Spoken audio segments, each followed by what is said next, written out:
D K Shivakumar ಅವರ ಸಚಿವ ಸಂಪುಟ ಸೇರೋದಕ್ಕೆ ಸಾಕಷ್ಟು ಶಾಸಕರು ಸರ್ಕಸ್ಸನ್ನು ನಡೆಸ್ತಿದ್ದಾರೆ. ಆದರೆ ದೆಹಲಿ ಮಟ್ಟದಲ್ಲೂ ಕೂಡ ದೊಡ್ಡ ಲಾಬಿ ನಡೀತಾ ಇದೆ. ಈ ನಿಟ್ಟಿನಲ್ಲಿ ಬೇಳೂರು ಗೋಪಾಲಕೃಷ್ಣ ಅವರು ಕೂಡ ದೊಡ್ಡ ಮಟ್ಟದ ಸಚಿವಾಕಾಂಕ್ಷಿ. ಅವ್ರನ್ನ ಮಾತಾಡಿಸ್ತಾ ಹೋಗ್ತೀನಿ.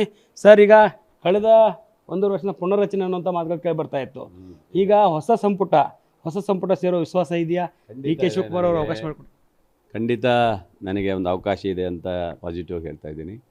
ಏಕೆಂದರೆ ನಾನು ಸಹ 3 ಸರಿ MLA ಆಗಿ ಒಂದು ಹಿಂದುಳಿದ ವರ್ಗದ ಒಬ್ಬ ನಾಯಕನಾಗಿ ಇವತ್ತು ಒಂದು ಅವಕಾಶ ಕೇಳಿದ್ದೇನೆ. ಬಹುಶಃ ನಾಳೆ ತೀರ್ಮಾನ ಮಾಡ್ತಾರೆ ಅನ್ನೋದು ನನಗೆ ಅನ್ನಿಸ್ತದೆ. ಸರ್, ಎಲ್ಲರೂ ಕೂಡ ಈಗ ದೆಹಲಿಯಲ್ಲಿ ಬಿಡ್ತಿದ್ದಾರೆ. ಅವ್ರವ್ರದ್ದೇ ಲೆಕ್ಕಾಚಾರದಲ್ಲಿ ಅವ್ರವರೇ ಲಾಬಿ ನಡೆಸಿದ್ದಾರೆ. ನೀವು ನೋಡಿದರೆ ಬೆಂಗಳೂರಲ್ಲೇ ಇದ್ದೀರಾ? ಇಲ್ಲ, ನಾನು ಒಂದು ಸರಿ ಹೋಗಿ ಬಂದಿದ್ದೀನಿ. ಮೊನ್ನೆ ವರಿಷ್ಠರನ್ನ ಬೇರೆಯವ್ರನ್ನೆಲ್ಲ ಭೇಟಿ ಮಾಡಿ ಬಂದಿದ್ದೀವಿ. ಮತ್ತೆ ಎಕ್ಸ್ಟ್ರಾ ಹೋಗಿ ಬಂದಿದ್ದೀವಿ. ಪದೇ ಹೋಗುವಂಥದ್ದು ಏನೂ ಇಲ್ಲ ಅಲ್ವಾ? ಹಾಗಾಗಿ ನಮಗೆ ನಾಯಕರ ಮೇಲೆ ನಂಬಿಕೆ ಇದೆ, ವಿಶ್ವಾಸ ಇದೆ. ಖಂಡಿತ ಆಗುತ್ತೆ ಅಂತ ಭರವಸೆ ಇದೆ. ಸಾಕಷ್ಟು ಸಮುದಾಯವರ ಲೆಕ್ಕಾಚಾರ ನೋಡಿದರೆ ಈಡಿಗ ಸಮುದಾಯದಲ್ಲಿ ನೀವು ಹಿರಿಯರು. ಹೌದು, ನಾನು 3ನೇ ಬಾರಿ MLA ಆಗಿದ್ದೀನಿ. ಮಧು ಬಂಗಾರಪ್ಪನವರೇ ಒಂದು ಅವಕಾಶ ಕೊಟ್ಟಿದ್ದಾರಲ್ಲ ಹಿಂದೆ. ಅವರಿಗೆ ನಾವ್ಯಾವತ್ತೂ ಅವರಿಗೆ ವಿರೋಧ ಮಾಡಲಿಲ್ಲ. ಅವರೇ ಮಾಜಿ ಮುಖ್ಯಮಂತ್ರಿ ಮಗ ಅಂತೇಳಿ, ಮಕ್ಕಳು ಅಂತೇಳಿ ಕೊಟ್ಟಿದ್ದಾರೆ. ನಾನು ಖುಷಿಯಾಗಿದೆ, ನಮ್ಮ ನಾಯಕರ ಮಗ ಅಂತೇಳಿ ಅವರಿಗೂ 3 ವರ್ಷ ಅಧಿಕಾರವನ್ನು ನಡೆಸಿದ್ದಾರೆ.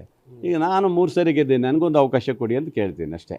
ಪಕ್ಷಕ್ಕಾಗಿ ದುಡಿದಕ್ಕೆ ನೀವು ಕೂಲಿ ಕೇಳ್ತಿದ್ದೀರಿ? ಕೂಲಿ ಅಂತ ಅಲ್ಲ, ನಮ್ಮ ಸೇವೆಗೆ, ನಮ್ಮ ಒಂದು 3 ಬಾರಿ ನಾನು ಶಾಸಕನಾಗಿದ್ದಕ್ಕೆ ಒಬ್ಬ ಹಿರಿತನಕ್ಕಾಗಿ ಕೊಡಿ ಅಂತ ಕೇಳ್ತಾ ಇದ್ದೀನಿ. ಸರ್, ಈಗ ರಾಜ್ಯದ ಜನ ಸಾಕಷ್ಟು ಕಾತರದಿಂದ ಕಾಯ್ತಿದ್ದಾರೆ ಡಿ ಕೆ ಶಿವಕುಮಾರ್ ಅವರ ಕ್ಯಾಬಿನೆಟ್ ಸೇರ್ಕೊಳ್ಳೋದಕ್ಕೆ. ಹೊಸ ಮುಖಗಳಿಗೆ ಅವಕಾಶ ಮಾಡಿಕೊಡ್ತಾರೆ ಅನ್ನುವಂಥದ್ದು ಹೈಕಮಾಂಡ್ ಸೂಚನೆ ಇದೆ. ಇದನ್ನು ನೋಡಿ ಹೇಳಿರ್ತೀವಿ. ಇಲ್ಲ, ರಾಹುಲ್ ಗಾಂಧೀಜಿಯವರು ಸಹ ಹೇಳಿದಾರಂತೆ, ಈ ಸರಿ ಎಲ್ಲ ಹೊಸ ಅಭ್ಯರ್ಥಿಗಳು ಕೊಡಬೇಕು, ಹೊಸ ಮುಖಗಳಿಗೆ ಕೊಡಬೇಕು, ಹಿರಿಯರನ್ನು ಪಕ್ಷ ಸಂಘಟನೆ ಮಾಡಬೇಕು ಅಂತ ಹೇಳಿದಾರಂತೆ. ನಾವು ಹೇಳಿದ ಹಿರಿಯರು ಸ್ವಲ್ಪ ತೊಗೊಳ್ಳಿ, ಹಿರಿಯರು ಬೇಕು, ಅವರ ಮಾರ್ಗದರ್ಶನ ಸಹಕಾರ ಬೇಕು. ಅವ್ರನ್ನೂ ಇಟ್ಕೊಂಡು ಹೊಸ ಮುಖಗಳಿಗೂ ಸಹ ಒಂದು 20-22 ಸ್ಥಾನ ಕೊಡೋದು ಒಳ್ಳೆಯದು. ಸಿದ್ದರಾಮಯ್ಯ ಅವರೇ ತ್ಯಾಗ ಮಾಡಿದ್ದಾರೆ. ಹಿರಿಯರು ತ್ಯಾಗ ಮಾಡಿ ಹೊಸಬ್ರಿಗೆ ಅವಕಾಶ ಮಾಡಿಕೊಡ್ಬೇಕು. ನಾವು ಅದೇ ಹೇಳ್ತಾ ಇದ್ದೀವಿ ಈಗ. ಮಾನ್ಯ ಮುಖ್ಯಮಂತ್ರಿಗಳೇ ತಮ್ಮ ತ್ಯಾಗ ಮಾಡಿ ಬಿಟ್ಕೊಟ್ಟಿದ್ದಾರೆ. ನೀವೇನು, ನಿಮ್ಮದೇನಿದೆ, ನೀವು ಬಿಟ್ಕೊಡಿ, ನೆಕ್ಸ್ಟ್ ಪಕ್ಷ ಸಂಘಟನೆ ಮಾಡಿ, ನಮ್ಮಂಥವ್ರಿಗೆ ಅವಕಾಶ ಮಾಡಿಕೊಡಿ ಅಂತ ಕೇಳಿದ್ವಿ.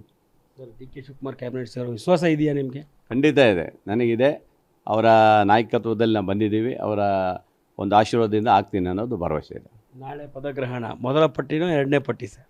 ನೋಡೋಣ, ಸಂಜೆ ಒಳಗೆ ಲಿಸ್ಟ್ ಬರ್ತೋ ಯಾವಾಗ ಬರ್ತೋ ಗೊತ್ತಿಲ್ಲ. ಒಟ್ಟಿನಲ್ಲಿ ನಮಗೊಂದು ಖುಷಿ ಅಂದರೆ ಡಿ ಕೆ ಶಿವಕುಮಾರ್ ಅವರು ಸಹ ಪಕ್ಷಕ್ಕೆ ದುಡಿದಂಥವ್ರು. ಈಗಾಗಲೇ ಮಾನ್ಯ ಮುಖ್ಯಮಂತ್ರಿಗಳು ಸಹ ರಾಜೀನಾಮೆ ಕೊಟ್ಟಿದ್ದಾರೆ. ಅವರು ಒಳ್ಳೆ ಆಡಳಿತನ ಮಾಡಿ ಹಿರಿತನದಲ್ಲಿ ಇದ್ದಂಥವರು ನಮ್ಮ ಒಂದು ಗೌರವ ತಂದು ಕೊಟ್ಟಿದ್ದಾರೆ.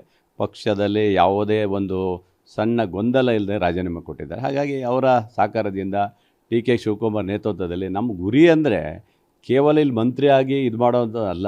ನಮ್ಮ ಗುರಿ ಏನಂದರೆ ಡಿ ಕೆ ಅವ್ರ ಗುರಿ ಅದೇ ಇದೆ. ಏನಂದರೆ ಮುಂದಿನ 28ಕ್ಕೂ ಸಹ ಕಾಂಗ್ರೆಸ್ ಪಕ್ಷ ಬರಬೇಕನ್ನೋದು ಇದೆಯಲ್ಲ, ಅದು ಗುರಿ ಇರಬೇಕಷ್ಟೆ. ಇಷ್ಟು ಬೇಳೂರು ಗೋಪಾಲಕೃಷ್ಣ ಅವರ ಮಾತು. ಏನು ಡಿ ಕೆ ಶಿವಕುಮಾರ್ ಅವರ ಸಂಪುಟದಲ್ಲಿ ಸೇರೋ ವಿಶ್ವಾಸ ಇದೆ. ದೆಹಲಿಗೆ ಅಲ್ದಾಡುವಂಥದ್ದೇನಿಲ್ಲ. ಈಗಾಗಲೇ ಹೈಕಮಾಂಡ್ ನಾಯಕರು ಭೇಟಿಯಾಗಿದ್ದೀನಿ. ರಾಹುಲ್ ಗಾಂಧಿಯವರು ಕೂಡ ಬರ್ತಿದ್ದಾರೆ.